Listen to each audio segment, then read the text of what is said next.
روز 26 ایول سال 2023 در شعبه پلیس شهر نگینسک ولایت مسکو روسیه دو شهروند تاجیکستان سالهای تولدشان 1977 و 1986 با اتهام دادن پاره به کارمندان پلیس به مبلغ 30,000 روبل دستگیر شدند. خدمات مطبوعات سرریاست تفتیشات ولایت مسکو خبر داد که این قضیه بر اساس ماده 291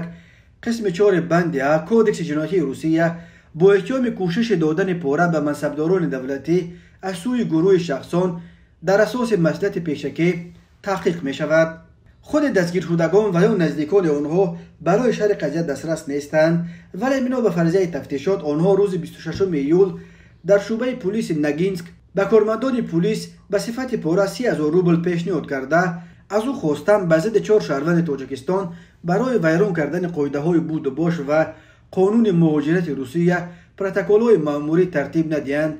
و به دادگاه نسپارد. در صورت به دادگاه رفتن این پرونده ها به آن 4 مهاجر به احتمال غالب جریمه و حکم اخراج از روسیه تعدیل میکرد، ولی منصبدار از گرفتن پاره دست کشید و گمان بر شوندگان هنگام صادر کردن جنایت کروپسیونی از سوی کارمندان مقامات حفظ حقوق دستگیر شدند. گفته می شود در خبر مقامات تفتیشات ولایت مسکو در حال حاضر تفتیش این قضیه ادامه دارد و انتظار می رود به زودی تفتیشات برای انتخاب چاره پیشگیری نسبت به دستگیر شدگان به دادگاه مراجعت کند. به مهاجران دستگیر شده بر اساس قسم 4 ماده 291 کودکس جنایی روسیه همچون جزا جریمه به مبلغ از 1 میلیون تا 3 میلیون روبل و یا از 7 تا 12 سال زندان جریمه به مبلغ 60 کراته از حجم پاره پیشنهاد نموده یعنی به مبلغ 1,800,000 روبل تعدیل می کند. مهاجران دائم درباره از آنها پول طمع کردن کارمندان پلیس شکایت می کنند. حالت‌های هم است که مهاجران هنگام دادن پاره